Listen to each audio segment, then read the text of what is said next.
लेकिन जो पीड़ा बनी हुई है इंग्लिश लेक्चरर बनने में, जो बाधा है वो पेपर फर्स्ट है।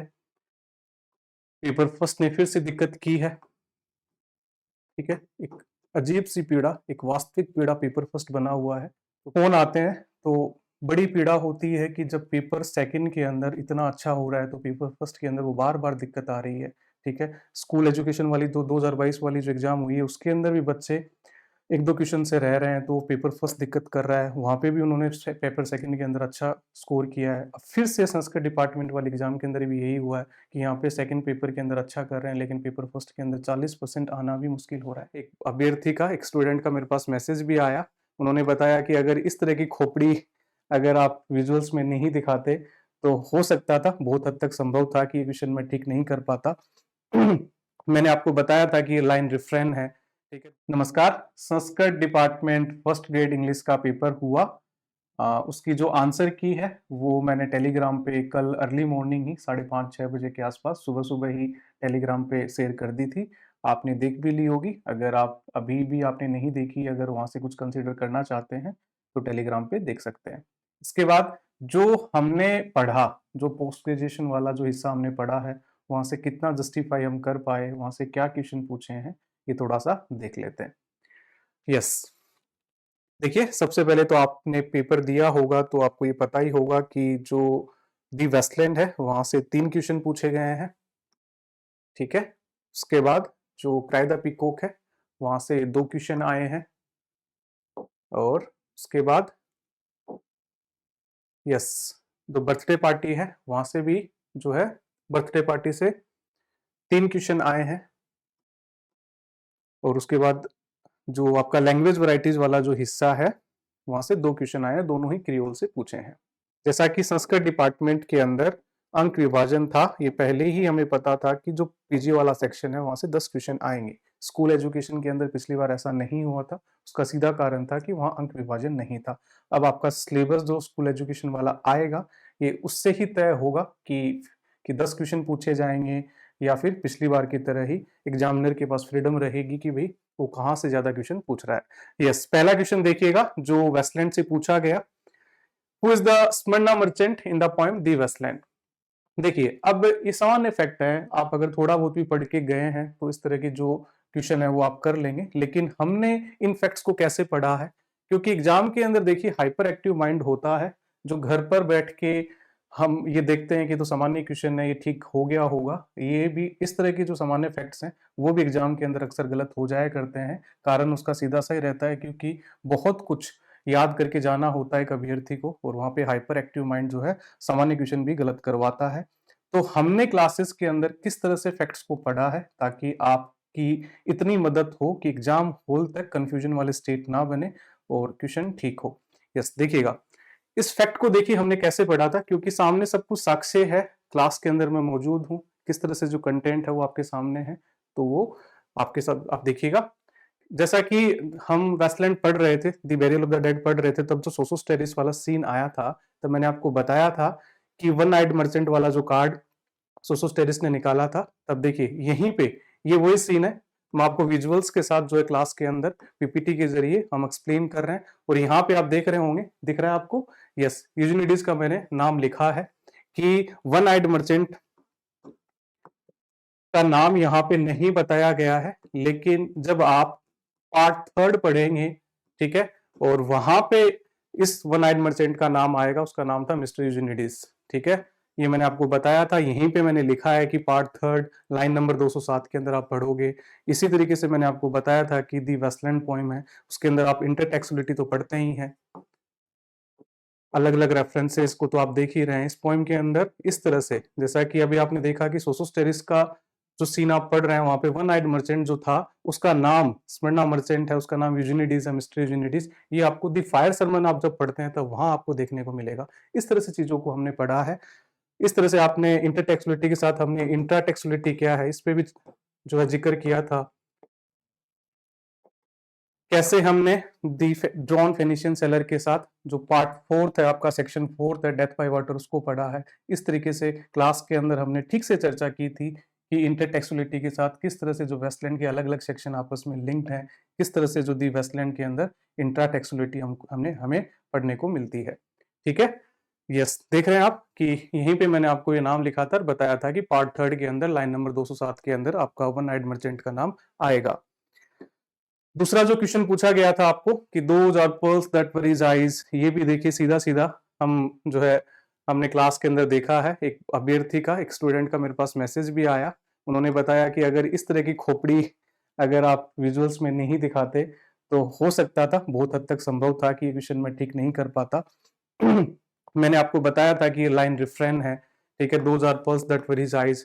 आप जब सेक्शन सेकंड पढ़ते हैं, गेम ऑफ चेस जब आप पढ़ते हैं, तब जो अपर क्लास सेक्सुअल परवर्जन आप जब पढ़ते हैं, तब वो आपस के अंदर जो लेडी है वो लवर आपस में बातचीत करते रहते हैं, तो लेडी उससे क्वेश्चन कुछ और ही सेंस में पूछ रही है और जो लवर है फिर वो इस तरह का रिप्लाई करता है कि those are the pearls that were his eyes. तो यहाँ से हम ये समझ सकते थे, मैंने आपको बताया था कि ये वही लवर, ये लवर जो है वो लवर है। ये जो लवर है ये वही व्यक्ति है जो मैडम सोसोस्टेरिस का क्लाइंट था, ठीक है। ये लाइन वहां पे भी आती है दी डोंट फिनिशिंग सेलर के साथ, और फिर आप जब एक गेम ऑफ चेस हम पढ़ते हैं तब यहाँ पे भी आपको देखने को मिलेगी, मिली थी। रिफ्रेन है ये। यहाँ पे मैंने आपको एल्यूजन भी बताया था कि भाई those are pearls that were his eyes, Shakespeare का जो प्ले है टेम्पेस्ट, वहां से जो है ली गई है। फिर मैंने लिंक भी किया था कि क्यों कैसे ये जो है यहाँ पे लिंक कर रही है, और इस तरह से जो चीजों को हमने पढ़ा था। यस, जैसे कि क्लास के अंदर हमने चर्चा की है कि दी वेस्टलैंड जब आप पढ़ते हैं तो टीएस इलियट ने जो खुद ने नोट्स दिए हैं दी वेस्टलैंड के साथ, वो कितने जरूरी हो जाते हैं। रेफरेंस एल्यूजन्स आपको कितना, आपके एग्जाम के लिए कितना इंपॉर्टेंट है, आपको ध्यान रखने हैं। और फिर देखिए, अगर आप क्लास देखेंगे तो जो रेफरेंस एल्यूजन्स है वो लाइन के नीचे ही हम पीपीटी के अंदर पढ़ रहे हैं, ताकि कंफ्यूजन ना रहे, आप साथ साथ के अंदर जो है चीजों को लिखते हुए चलें, ठीक है। आप जो उन्होंने कुछ सीन्स को एक्सप्लेन किया है तो वो भी इंटरप्रिटेशन हमने क्लास के अंदर किया है कि टीएस इलियट ने इस सीन के बारे में ऐसे बताया है। क्योंकि अगर एग्जामिनर ने दी वेस्टलैंड से अच्छे क्वेश्चन बनाए तो टीएस इलियट के जो खुद के जो नोट्स हैं उनको वो जो है रिकमेंड करेगा, वहां से क्वेश्चन उठाएगा। इस तरह से हमने दी वेस्टलैंड को पढ़ा है। अगर दी वेस्टलैंड अगर आपकी कहीं कमी रह गई है तो आप थोड़ा क्लास देखिएगा, यूट्यूब पे भी क्लास, डेमो क्लास जो है वो अपलोड हुई है। आपको लगेगा कि यहाँ पे एक अलग मेहनत दी वेस्टलैंड के अंदर की गई है। यस, यस, थर्ड क्वेश्चन दी वेस्टलैंड से एक समझ आधारित क्वेश्चन, बहुत अच्छा क्वेश्चन पूछा गया है। देखिएगा, by using a variety of different characters in different voices, Eliot in the Waste Land manages to achieve एक काइंड नरेशन ऑफ ऑमनिसन। ठीक बात है, कोई दिक्कत नहीं है इसके साथ, लेकिन मैं एक काइंड ऑफ इम्पर्सनैलिटी इसके साथ भी जाना चाहूंगा। अब लास्ट के अंदर आरपीएससी क्या मानती है वही मानना पड़ेगा, क्योंकि एक ही समझ आधारित क्वेश्चन है भाई। आपने दी वेस्टलैंड को आपने कैसे समझा है, टीएस इलियट की राइटिंग को आप कैसे समझ रहे हो। देखिए, यहाँ पे जब हम दी वेस्टलैंड जब हमने पढ़ना शुरू किया था तो निश्चित तौर पे आपने ही पढ़ा होगा, आप जहां भी पढ़ रहे होंगे, जिस भी बुक से आप पढ़ रहे होंगे, जिस भी स्रोत से आप पढ़ रहे होंगे, कि जब टीएस इलियट की बात आती है तब आप ऑब्जेक्टिव कोरिलेटिव को पढ़ते हो। एक ये इम्पर्सनल पोइट है, इम्पर्सनल नरेशन किस तरह से दी वेस्टलैंड के अंदर दिखता है, ये निश्चित तौर पे आपने पढ़ा होगा। यहाँ हमने डिटेल के अंदर जो है चर्चा की भी है, और डिटेल के अंदर 15-20 दिन के अंदर हमने दी वेस्टलैंड को खत्म किया, तो बार बार हम इस बात पे चर्चा करते हुए क्लास के अंदर दिखेंगे कि एक रोमांटिक पोइट नहीं है, ये पर्सनल फीलिंग्स अपनी पोइट्री के अंदर, अपने लिटरेरी वर्क के अंदर नहीं दिखाते हैं। तो मैं इस ऑप्शन के साथ भी जाना चाहूंगा। अब आरपीएससी क्या मानती है, अंतिम तो वही होगा, ठीक है। यस, आगे देखिएगा, फोर्थ क्वेश्चन है, क्राइदा पिकॉक से पूछा गया है। ठीक ठीक ही क्वेश्चन पूछा गया है, कोई वैसा नहीं है, सीधा सीधा फैक्ट ही है। The novel cry the peacock by Anita Desai opens with the narration of. देखिए, जब हमने क्राई द पिकॉक हमने पढ़ना शुरू किया था तो कैसे, तो सीधा ही फैक्टर ठीक भी हुआ होगा कि भाई सबसे पहले जो डेथ, टोटो की जो है डेथ दिखाई जाती है, ठीक है, the death of Maya's pet dog. चीज़ों को हमने डिटेल के अंदर ही किया है कि जी, जैसे भाई क्लासेस को अगर आप देखेंगे तो ये भी संभव था, ये भी किया जा सकता था, सभी करते हैं कि मैं आपको पूरा कोर्स एक साथ देता, लेकिन मैंने ऐसा नहीं किया। इसका सीधा कारण था कि भाई चीज़ों को डिटेल के अंदर पढ़े, मेरे ऊपर कोई इस तरह का दबाव ना हो कि भाई अब सिलेबस को खींचो, सिलेबस को कंप्लीट कराओ। तभी जो है मैंने आपको टुकड़ों के अंदर जो कोर्स दिया है कि सबसे पहले पीजी वाला लिटरेचर पढ़ा है। अब पीजी वाला लिटरेचर जब कंप्लीट हो गया तब जो यूजी के अंदर जो सिलेबस है लिटरेचर का वो हम पढ़ रहे हैं। तो इस तरह से क्या है कि चीज़ों को समय लेते हुए कि भाई वन टाइम सॉल्यूशन हो। आप देख रहे हैं कि लिटरेचर से क्वेश्चन ठीक हो रहे हैं, लेकिन कहीं कहीं बहुत अच्छे क्वेश्चन पूछे गए हैं। वेंडर स्वीट से एक बहुत अच्छा क्वेश्चन पूछा गया है, पोइम से बहुत अच्छा क्वेश्चन पूछे गए हैं। ये सीधा सीधा इशारा है कि चीज़ों को थोड़ा ठीक से ही देखना होगा, क्योंकि अगर सेकेंड पेपर के अंदर अगर इस तरह के क्वेश्चन भी अगर गलत हो जाते हैं, अगर लिटरेचर से भी क्वेश्चन 2-4 गलत हो गए और फिर जो आंकड़ा है 120, 25, 30 वाला, वहाँ से जैसे-जैसे आप नीचे की तरफ आओगे, तो फर्स्ट पेपर के अंदर वो भरपाई करना बहुत मुश्किल है, क्योंकि वो तो फर्स्ट पेपर तो पहले से ही पीढ़ा बना हुआ है, ठीक है? इस कारण चीज़ों को थोड़ा डिटेल से देखना है, समरी पढ़ने से काम नहीं चलेगा।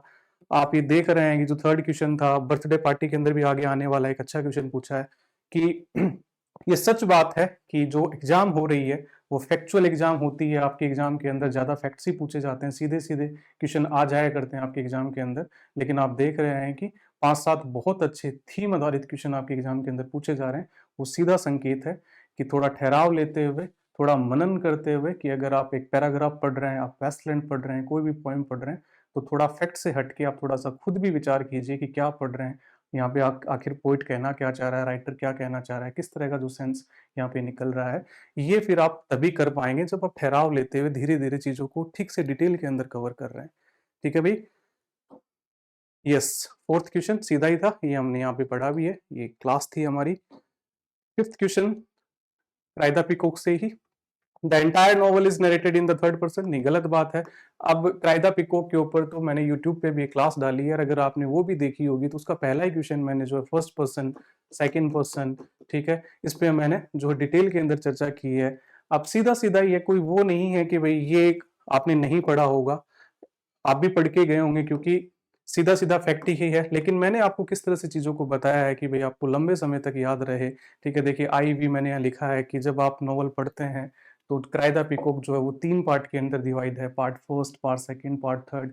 पार्ट फर्स्ट के अंदर 1 चैप्टर है, पार्ट सेकंड के अंदर 7 चैप्टर हैं जो कि मुख्य जिस्ट है आपके नॉवल का, पार्ट थर्ड जो है उसके अंदर 1 ही चैप्टर है, ठीक है। तो जो पार्ट फर्स्ट है, पार्ट थर्ड है, वो आपको थर्ड पर्सन नैरेटिव स्टाइल के अंदर लिखेगा। अब थर्ड पर्सन नैरेटिव स्टाइल को मैंने इस तरह से आपको समझाया था कि थर्ड पर्सन कौन से होते हैं, ही, सी, इट, दे, यानी कि यहाँ पे जो है कहानी आपको जो नोवेल के कैरेक्टर नहीं है वो नहीं बता रहे हैं, कोई और बता रहा है। तो हमने ये चर्चा की थी कि अनीता देसाई ने नोवेल को लिखा है, तो हम ये मान सकते हैं कि जो पार्ट फर्स्ट है और जो पार्ट थर्ड है वहाँ पे अनीता देसाई जो है कहानी बता रही है। पार्ट सेकंड के बारे में हमने पढ़ा था कि फर्स्ट पर्सन नैरेटिव स्टाइल के अंदर है। फर्स्ट पर्सन जो है वो आई और वी होते हैं, यानी कि आई मतलब मैं, यानी कि यहाँ पे जो आपके नोवेल का मुख्य कैरेक्टर है माया, वो अपनी कहानी खुद बता रही है। स्ट्रीम ऑफ कॉन्शियसनेस की हमने चर्चा की थी। स्ट्रीम ऑफ कॉन्शियसनेस को हमने ऐसे समझा था कि मानिए कॉन्शियसनेस मतलब चेतना, स्ट्रीम मतलब धारा, कि जैसे ये चेतना की जो धारा है, फिर यहाँ पे किस तरह से जो है पास्ट और प्रेजेंट के अंदर मिंगल करती हुई रहती है। चीज़ों को हमने थोड़ा डिटेल के अंदर देखा है। इस तरह से जो है मैंने आपकी क्लास के अंदर इंटरप्रेट करने का प्रयास किया है, व्याख्या करने का प्रयास किया है, ताकि चीज़ें क्लियर हों, आप रटें नहीं, आपको जो है चीज़ें ध्यान रहें, समझ में आए। और अगर फिर अच्छे कंपोजिशन के साथ भी अगर आपके एग्जाम के अंदर क्वेश्चन पूछे जा रहे हैं तो वो भी आपके ठीक हो। आप देख रहे होंगे कल का पेपर अगर आपने देखा होगा तो ऐसा कुछ नहीं है कि दिक्कत आई होगी, लेकिन एक लेंथी पेपर था।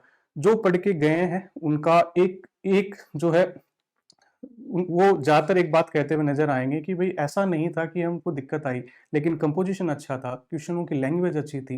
एक क्वेश्चन को 2 बार पढ़ना पड़ रहा था, तब जाके जो उत्तर मिल रहा था। तो वो सीधा इशारा होता है कि भई आपको चीज़ें डिटेल के अंदर देखनी है, कंपोज़िशन को स्ट्रॉन्ग करना है, मीनिंग देखना है कि आखिर यहाँ पे कहना क्या चाह रहा है। सीधा-सीधा अगर शॉर्ट के अंदर आप समरी पढ़ रहे हैं तो काम चलेगा नहीं। यस। ठीक है? ये क्या पूछा है यहाँ पे? Which of the following is are true? True पूछा है तो ये तो गलत है। Maya is obsessed with astrologer prediction, सही बात है। ठीक है, 4 साल बाद कपल में से किसी एक की डेथ हो जाएगी। Maya pet dog name is not known, नहीं, टोटो बताया गया है नेम। ठीक है? The introductory and concluding section of the novels are narrated in the third person narrative, ये ठीक बात है। ठीक है? तो कौन-सा ठीक हो जाएगा? इज़ नरेटेड, ये बी और डी। ठीक है? कहाँ पे है? यस, ये रहा। ये यहाँ पे देखिए सीधा-सीधा क्लास के अंदर हमने चर्चा की है।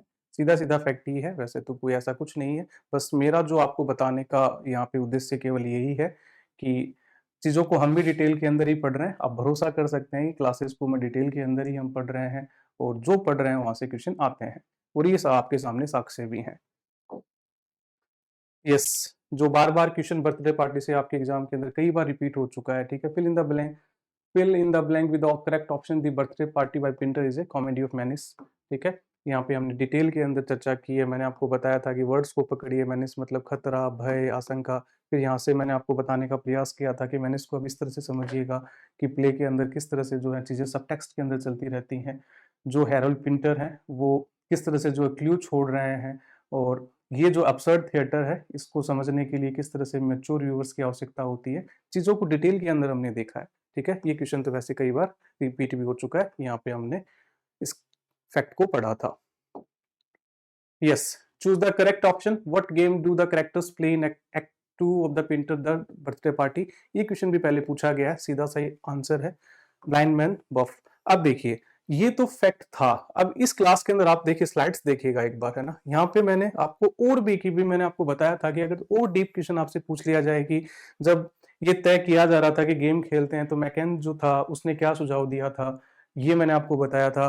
ठीक है? कि ये क्वेश्चन भी आपसे पूछा जा सकता है। फिर मैंने आपको ये भी बताया था कि भई जो प्ले के दौरान दी बर्थडे पार्टी आप जब पढ़ते हैं तो कितने गेम का यहाँ पे जिक्र होता है, कि हाइड एंड सीक का भी यहाँ पे जिक्र होता है। ब्लाइंड मैन बफ तो ये खेलते ही हैं। पिक बैक नाम के एक खेल का भी जिक्र होता है। पोप गोज द वेसल, इस खेल का भी जिक्र होता है। तो अगर इस तरह का डीप क्वेश्चन भी आपसे आपके एग्जाम के अंदर पूछ लिया जाए कि भाई कौन से खेल का जिक्र दी बर्थडे पार्टी के अंदर नहीं हुआ है, तो वो भी आपका ठीक हो। यहाँ पे डिटेल के अंदर चर्चा हमने की है। यस, 8th क्वेश्चन देखिएगा। यस, दी बर्थडे पार्टी रिप्रेजेंट्स। अब ये भी एक बहुत अच्छा क्वेश्चन है भाई, समझ आधारित क्वेश्चन है। यहाँ पे कोई दावा नहीं है कि जो हमने पढ़ा था वहां से आ गया, क्योंकि कोई फैक्ट फैक्ट जो है वो आपसे नहीं पूछा गया है। हाँ, थोड़ी सी यहाँ पे हमने चर्चा जरूर की थी कि जब हम comedy of many subset theatre को पढ़ रहे थे, फिर हमने ये चर्चा की थी 1950-60 के दौरान सेकेंड वर्ल्ड वॉर के बाद किस तरह से अपसर्ड थिएटर को इंग्लैंड के अंदर पसंद किया जा रहा था, क्या विशेषताएं हैं। ठीक है? इस तरह की चर्चा हमने क्लास के अंदर की थी। तो ये एक अच्छा क्वेश्चन है। अब इसका जो आंसर है वो ये हो जाना चाहिए 1 और 2, लेकिन आरपीएससी अगर ये मान ले तो भी कुछ नहीं कहा जा सकता, क्योंकि ये एग्जामिनर की समझ पे डिपेंड करेगा कि वो क्या ठीक मान रहा है, वो किस तरह से जो दी बर्थडे पार्टी को समझ रहा है। ठीक है भाई? Yes, 9th question, which statement about creole language is true? 9th और 10th दोनों ही क्वेश्चन आपसे क्रियोल से पूछे गए हैं। कोड मिक्सिंग, कोड स्विचिंग से कोई क्वेश्चन नहीं आया, और ये क्वेश्चन दोनों ही सामान्य क्वेश्चन है। और मैंने आपको बताया था, क्लास में हमने चर्चा की थी कि अगर आप creole, pigeon, code mixing, code switching को पढ़ रहे हैं तो जो अब तक आपके एग्जाम के अंदर क्वेश्चन पूछे गए हैं इन 4 टॉपिक से, उनको देखिएगा। आप वहां पाएंगे कि ऑप्शन जो है वो क्वेश्चन बन रहे हैं, क्वेश्चन ऑप्शन बन रहे हैं। आप उनको ठीक से जो है एग्जाम के अंदर देखकर जाएंगे, और वही यहाँ पे हुआ है, वही रिपीट हुआ है यहाँ पे मामला। अगर आप देखेंगे तो ये क्वेश्चन आपको पहले भी मिल जाएगा। Which statement about creole language is true? Creole language have native speakers and are fully developed stable languages. देखिए, क्लास के अंदर हमने किस तरह से जो है डिटेल के अंदर चर्चा की है, और जो कंफ्यूजन बनता है क्रियोल पिजन के बीच और कोड मिक्सिंग, कोड स्विचिंग के बीच, इसको दूर करने का प्रयास हमने किया है कि भाई क्रियोल एक कंप्लीट लैंग्वेज होती है, एक अनब्रोकन लैंग्वेज होती है, इसकी खुद की वोकैब होती है, एक मदर टंग जो है बन जाती है। इस तरह से चीज़ों को हमने कवर किया है, और पिजन और क्रियोल के बीच के अंदर कोई आपका कंफ्यूजन ना रहे, तो यहाँ पे मैंने आपको ठीक से टेबल से जो है डिफरेंस करके बताया था कि क्रियोल और पिजन के बीच के अंदर क्या डिफरेंस है। यस, 10th क्वेश्चन भी, जो 10वां क्वेश्चन है, अंतिम क्वेश्चन पीजी से, ये भी क्रियोल पे ही पूछा गया। Creole language are vernacular language, ठीक बात है। They developed as a result of contact between groups that spoke mutually unintelligible language. इस वर्ड के ऊपर क्लास के अंदर मैंने चर्चा की थी, मैंने आपको बताया था ये ऑप्शन पहले भी आपके एग्जाम के अंदर पूछा गया है, ये ठीक है। और फिर यहाँ पे तीसरे ऑप्शन के अंदर इन्होंने इंटेलिजिबल लैंग्वेज दे दी, इस पे मैंने चर्चा की थी क्लास पे, मेरे याद है। तो जो ऑप्शन है वो 1 और 2 ठीक हो जाएगा। देखिए, साक्ष्य हैं क्लास के अंदर किस तरह से चीज़ों पे हमने कवर किया है। जब हम आप क्वेश्चन पढ़ रहे थे, जब क्वेश्चन सोल्व कर रहे थे पिछले सालों के, तब मैंने आपको बताया था, इस पे चर्चा की थी कि code mixing, code switching, creole pigeon के जो अब तक क्वेश्चन आए हुए हैं उनको देख कर जाइएगा, क्योंकि वही बार बार रिपीट हो रहे हैं वहां से। ये देखिए, यहाँ पे अनइंटेलिजिबल पर मैंने आपको थोड़ा सा स्पष्ट किया था किस तरह से जो है ये ऑप्शन ठीक होगा, और यही फिर से वापस आपसे पूछ लिया गया। यस, इस तरह से आपके एग्जाम के अंदर ये 10 क्वेश्चन पूछे गए। आप देख रहे हैं कि जो हमने पढ़ा है वहां से क्वेश्चन आए हैं, और ऐसा कुछ नहीं है कि आपने नहीं पढ़ा होगा, आपने पढ़ा होगा वहां से भी क्वेश्चन आया ही होगा। मेरा जो बताने का केवल और केवल उद्देश्य यही है कि आप भरोसा कर सकते हैं कि चीजों को, कंटेंट को हम भी डिटेल के अंदर पढ़ रहे हैं। यस, 10 क्वेश्चन पूछे गए, जिसके अंदर 2 क्वेश्चन बहुत अच्छे हैं, समझ आधारित क्वेश्चन है। आंसर की मैंने आपको टेलीग्राम पे उपलब्ध करा दी है, वहाँ पे आप देख सकते हैं। इसके बाद एक थोड़ी-सी चर्चा मैं आपके साथ उस पे करूँगा कि मेरे पास आपके फ़ोन आए हैं और सेकंड पेपर इंग्लिश वाला जो पेपर आपका अच्छा ही हुआ है। 2-3 बच्चों ने तो ये तक कहा है कि 130 तक उनके क्वेश्चन ठीक हो रहे हैं। लेकिन जो पीड़ा बनी हुई है, इंग्लिश लेक्चरर बनने में जो बाधा है, वो पेपर फर्स्ट है। पेपर फर्स्ट ने फिर से दिक्कत की है, ठीक है? एक अजीब-सी पीड़ा, एक वास्तविक पीड़ा पेपर फर्स्ट बना हुआ है। तो पेपर फर्स्ट के अंदर क्या पूछा गया है, क्या ध्यान रखा जाना चाहिए, संस्कृत एग्जाम से हमें जो स्कूल एजुकेशन वाली जो एग्जाम होने वाली है, इसके अंदर ये समस्याएं वापस ना आए, जो हमारी कमियां रह रही हैं उनको दोहराएं नहीं। इस पे हम थोड़ी सी चर्चा करेंगे। पेपर फर्स्ट पे भी चर्चा करेंगे। पेपर सेकंड के अंदर कितने अच्छे क्वेश्चन पूछे गए हैं विंडो स्पीड से, पोएम से, उनको हम एक अगली क्लास के अंदर मैं आपको थोड़ा सा कंपेयर करके बताऊंगा कि भाई स्कूल एजुकेशन वाली एग्जाम के अंदर किन चीज़ों को जो है ध्यान में रखा जा सकता है। सिलेबस भी अब मुझे लगता है कि 2-4 दिन के अंदर आ जाएगा, वहाँ से भी स्पष्ट हो जाएगा कि पेपर फर्स्ट के अंदर कोई एक टॉपिक इधर-उधर तो नहीं हो रहा है और एजुकेशन साइकोलॉजी को इधर ला रहे हैं, तो उधर फिर वो किस तरह से चीज़ों को मैनेज कर रहे हैं, वहाँ से 20 क्वेश्चन आएँगे, 30 क्वेश्चन आएँगे, ये थोड़ा-सा सिलेबस आएगा तब क्लियर हो जाएगा, ठीक है? अगली क्लास के अंदर एक एक वीडियो के अंदर, एक क्लास के अंदर हम चर्चा करेंगे क्योंकि फ़ोन आते हैं, तो बड़ी पीड़ा होती है कि जब पेपर सेकंड के अंदर इतना अच्छा हो रहा है, तो पेपर फर्स्ट के अंदर वो बार-बार दिक्कत आ रही है, ठीक है? स्कूल एजुकेशन वाली तो 2022 वाली जो एग्ज़ाम हुई है, उसके अंदर भी बच्चे 1-2 क्वेश्चन से रह रहे हैं, तो पेपर फर्स्ट दिक्कत कर रहा है। वहाँ पे भी उन्होंने पेपर सेकंड के अंदर अच्छा स्कोर किया है। अब फिर से संस्कृत डिपार्टमेंट वाले एग्ज़ाम के अंदर भी यही हुआ है कि यहाँ पे सेकंड पेपर के अंदर अच्छा कर रहे हैं, लेकिन पेपर फर्स्ट के अंदर 40% आना भी मुश्किल हो रहा है।